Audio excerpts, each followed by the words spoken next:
Hello दोस्तों, आप सबों का बहुत बहुत स्वागत है हमारे यूट्यूब चैनल पे। तो प्यारे दोस्तों, आज की वीडियो में आप सबों के लिए लेकर आया हूँ कक्षा 9वीं के विज्ञान के मोस्ट इंपोर्टेंट 40 ऑब्जेक्टिव प्रश्न 2024 के एग्जाम के लिए। यहाँ से आपके एग्जाम में बहुत सारे प्रश्न देखने को मिलेगा। तो चलिए प्यारे दोस्तों, इसको शुरू करते हैं। पहला प्रश्न है, निम्न में किन राशियों का एसआई मात्रक समान होता है? तो प्यारे दोस्तों, चाल और वेग का एसआई मात्रक समान होता है। इन दोनों का एसआई मात्रक होता है मीटर पर सेकेंड, इसलिए इसका सही आंसर हो जाएगा ऑप्शन नंबर ए। चलिए प्यारे दोस्तों, अगला प्रश्न देखते हैं। अगला प्रश्न है, निश्चित दिशा में वस्तु द्वारा तय की गई दूरी है। तो प्यारे दोस्तों, किसी वस्तु द्वारा निश्चित दिशा में तय की गई दूरी को विस्थापन कहते हैं, इसलिए इसका सही आंसर हो जाएगा ऑप्शन नंबर सी। चलिए दोस्तों, अगला प्रश्न देखते हैं। अगला प्रश्न है, वेग का एसआई मात्रक है। तो प्यारे दोस्तों, वेग का एसआई मात्रक होता है मीटर पर सेकेंड, इसलिए इसका सही आंसर हो जाएगा ऑप्शन नंबर डी। चलिए दोस्तों, अगला प्रश्न देखते हैं हम लोग। प्रश्न है, स्वचालित वाहनों में एक यंत्र लगा होता है जो उनके द्वारा तय की गई दूरी को प्रदर्शित करता है। तो प्यारे दोस्तों, आप लोग वाहन में देखे होंगे मीटर लगा होता है जो दूरी को प्रदर्शित करता है, उसे ओडोमीटर कहते हैं, इसलिए इसका सही आंसर हो जाएगा ऑप्शन नंबर ए। यहाँ पे पूछा होता है कि स्पीड को प्रदर्शित करता है, तो जो स्पीड को प्रदर्शित करता है उसे स्पीडोमीटर कहते हैं, इसको याद रखिएगा आप लोग। चलिए अगला प्रश्न देखते हैं हम लोग। अगला प्रश्न है, यदि पिन का द्रव्यमान दोगुना कर दिया जाए और उसका वेग आधा हो जाए तो पिन का रैखिक संवेग होगा। तो प्यारे दोस्तों, यहाँ पे बोला जा रहा है द्रव्यमान को दोगुना कर दिया जाए और वेग को आधा किया जाए, यानी v/2। तो हम लोग जानते हैं प्यारे दोस्तों, p इक्वल टू होता है एम भी। यहाँ दोनों का मान बिठाएंगे, m दिया है 2m और v दिया है v/2। 2 से 2 कैंसिल हो जाएगा तो m भी बचेगा। तो प्यारे दोस्तों, जो पहले संवेग था वही संवेग बच रहा है, यहाँ कोई परिवर्तन नहीं हो रहा है, इसलिए इसका सही आंसर हो जाएगा वही रहेगा, ऑप्शन में बी सही हो जाएगा। चलिए दोस्तों, अगला प्रश्न देखते हैं। अगला प्रश्न है, यदि दो वस्तु ए और बी के द्रव्यमान क्रमशः 6 kg तथा 34 kg हो तो प्यारे दोस्तों, जब भी आपको इस तरह का प्रश्न दिखे तो आप याद रखिएगा, जिस वस्तु का भार सबसे अधिक होता है उसका जड़त्व भी अधिक होगा। तो यहाँ पे देख पा रहे हैं बी का द्रव्यमान है 34 और ए का द्रव्यमान है 6, तो यहाँ पे बी का जड़त्व अधिक हो जाएगा, इसलिए इसका सही आंसर हो जाएगा बी का जड़त्व ए के जड़त्व से अधिक होगा, ऑप्शन में बी सही हो जाएगा। चलिए दोस्तों, अगला प्रश्न देखते हैं। अगला प्रश्न है, न्यूटन गति के किस नियम को जड़त्व का नियम भी कहा जाता है? तो प्यारे दोस्तों, न्यूटन का गति का प्रथम नियम को जड़त्व का नियम भी कहा जाता है, ऑप्शन नंबर ए सही हो जाएगा। जड़त्व का नियम होता है, यदि कोई वस्तु विराम अवस्था में है तो वह विराम अवस्था में ही रहना चाहेगा, यदि वह गतिशील अवस्था में है तो वह गतिशील अवस्था में ही रहना चाहेगा। चलिए प्यारे दोस्तों, अगला प्रश्न देखते हैं। अगला प्रश्न है, रॉकेट किसके सिद्धांत पर कार्य करता है? तो प्यारे दोस्तों, रॉकेट संवेग के संरक्षण के सिद्धांत पर कार्य करता है, इसलिए इसका सही आंसर हो जाएगा ऑप्शन नंबर सी। चलिए दोस्तों, अगला प्रश्न देखते हैं हम लोग। अगला प्रश्न है, 60 kg द्रव्यमान के किसी मनुष्य का भार चंद्रमा पर क्या होगा? तो प्यारे दोस्तों, सबसे पहले हम पृथ्वी पर भार निकालेंगे, फिर उसके बाद चंद्रमा पर निकालेंगे। तो प्यारे दोस्तों, पृथ्वी पर भार होता है W इक्वल टू mg होता है, m दिया है 60 kg और g का मान दिया है 10, इसको मल्टीप्लाई करेंगे तो हो जाएगा 600। 600 आ गया पृथ्वी पर, हम लोग को निकालना है चंद्रमा पर। तो प्यारे दोस्तों, जब भी आपको चंद्रमा पर निकालने बोलेगा तो उसको जो भी पृथ्वी पर आया है उसको 6 से भाग दे दीजिएगा, इसको भाग देंगे तो आ जाएगा 100n, ऑप्शन नंबर सी सही हो जाएगा। चलिए दोस्तों, अगला प्रश्न देखते हैं। अगला प्रश्न है, यदि दो वस्तुओं के बीच की दूरी को आधा कर दिया जाए तो उनके बीच का गुरुत्वाकर्षण बल किस प्रकार बदलेगा? तो प्यारे दोस्तों, हम लोग जानते हैं कि F इक्वल टू होता है G m1 m2 by R square. यहाँ पे तो प्यारे दोस्तों, यहाँ पे बोला गया है उसके बीच की दूरी को आधा कर दिया जाए, यानी r को आधा किया गया है, तो मान बिठाएंगे G m1 बाई r/2 का स्क्वायर। इसको हल करेंगे तो आएगा G m1 m2 by R square by 4। यहाँ नीचे 4 है, यह ऊपर चल जाएगा तो हो जाएगा 4 GM1 M2 by R square. यहाँ पे देख पा रहे हैं जो पहले था फॉर्मूला उससे 4 गुना अधिक हो जा रहा है, इसलिए इसका सही आंसर हो जाएगा 4 गुना बढ़ जाएगा, ऑप्शन नंबर ए सही हो जाएगा। चलिए दोस्तों, अगला प्रश्न देखते हैं हम लोग। अगला प्रश्न है, ध्वनि किस माध्यम से गमन करती है? ऑप्शन ए में ठोस, बी में तरल, सी में गैस, डी में उपरोक्त सभी। तो प्यारे दोस्तों, आप लोग याद रखिएगा ध्वनि सभी माध्यम में गमन करती है, इसलिए इसका सही आंसर हो जाएगा ऑप्शन नंबर डी उपरोक्त सभी। चलिए दोस्तों, अगला प्रश्न देखते हैं। अगला प्रश्न है, वायु में ध्वनि तरंगे निम्न में से किसका उदाहरण है? तो प्यारे दोस्तों, इसका सही आंसर हो जाएगा अनुदैर्ध्य तरंग, ऑप्शन नंबर ए सही हो जाएगा। चलिए दोस्तों, अगला प्रश्न देखते हैं। अगला प्रश्न है, मानव श्रवण की श्रव्य प्रास की ऊपरी आवृत्ति सीमा लगभग होती है? तो प्यारे दोस्तों, मानव श्रवण की श्रव्य प्रास होती है 20 हर्ट्ज से 20,000 हर्ट्ज तक। तो यहाँ पे पूछा गया है ऊपरी आवृत्ति, इसलिए इसका सही आंसर हो जाएगा 20,000 हर्ट्ज, ऑप्शन नंबर ए सही हो जाएगा। चलिए दोस्तों, अगला प्रश्न देखते हैं।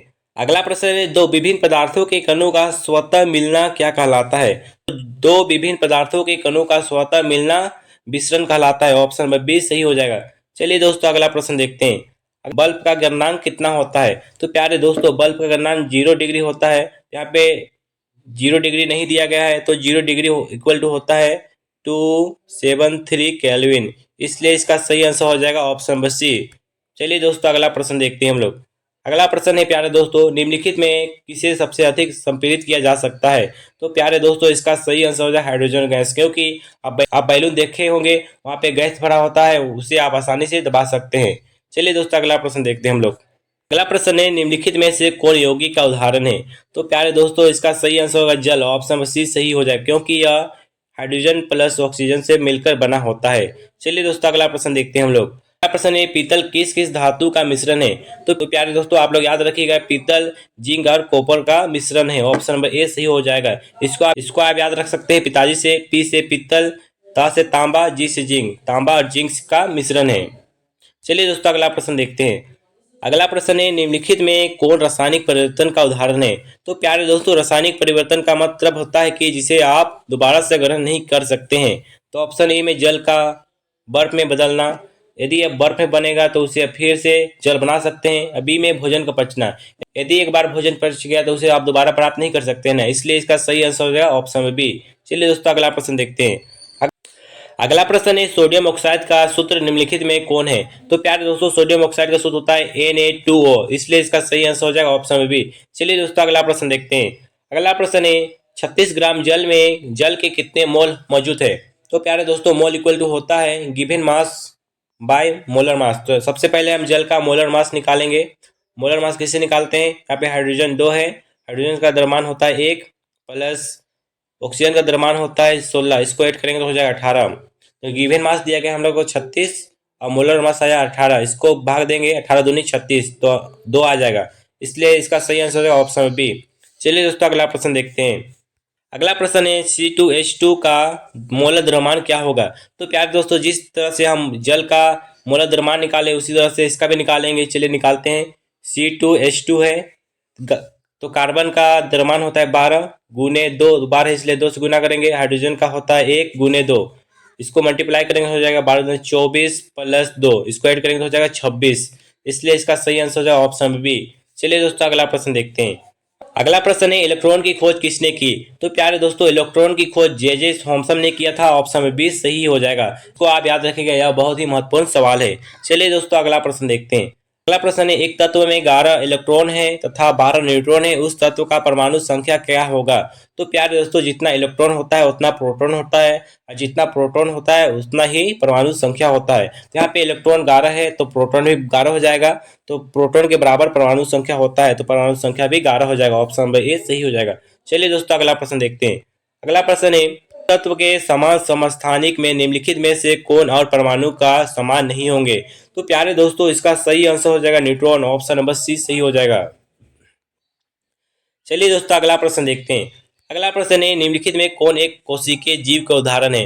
यह बहुत ही लॉलीपॉप सवाल है प्यारे दोस्तों। एक कोशिकीय जीव क्या है प्यारे दोस्तों? एक कोशिकीय जीव अमीबा है। ऑप्शन नंबर सी सही हो जाएगा। चलिए दोस्तों अगला प्रश्न देखते हैं। अगला प्रश्न है, लाइसोसोम का निर्माण कौन करता है? तो प्यारे दोस्तों लाइसोसोम का निर्माण गोल्जी उपकरण करता है। ऑप्शन नंबर सी सही हो जाएगा। और प्यारे दोस्तों लाइसोसोम का आत्महत्या का थैली भी कहते हैं, इसको आप याद रखिएगा। आपको कमेंट करके बताना है प्यारे दोस्तों ऊर्जागिरी किसे कहते हैं। और वीडियो पसंद आए तो लाइक शेयर कमेंट जरूर कीजिएगा प्यारे दोस्तों। चलिए दोस्तों अगला प्रश्न देखते हैं। अगला प्रश्न है, कोशिका झिल्ली के आर पार पदार्थों का आना जाना किस प्रक्रिया के द्वारा होता है? तो प्यारे दोस्तों इसका सही आंसर हो जाएगा प्रासरण। ऑप्शन नंबर सी सही हो जाएगा। चलिए दोस्तों अगला प्रश्न देखते हैं हम लोग। अगला प्रश्न है, पौधों के शीर्ष पर कौन सा उत्तक पाया जाता है? तो प्यारे दोस्तों आप लोग याद रखिएगा, पौधों के शीर्ष पर बीफ ज्योतक उत्तक पाया जाता है। ऑप्शन नंबर ए सही हो जाएगा। चलिए दोस्तों अगला प्रश्न देखते हैं। प्रश्न है, रक्त के तरल अधात्रीय भाग को क्या कहते हैं? प्यारे दोस्तों रक्त के तरल भाग को प्लाज्मा कहते हैं, इसलिए इसका सही आंसर होगा ऑप्शन नंबर बी। चलिए दोस्तों अगला प्रश्न देखते हैं हम लोग। अगला प्रश्न है, श्वेत क्रांति किससे संबंधित है?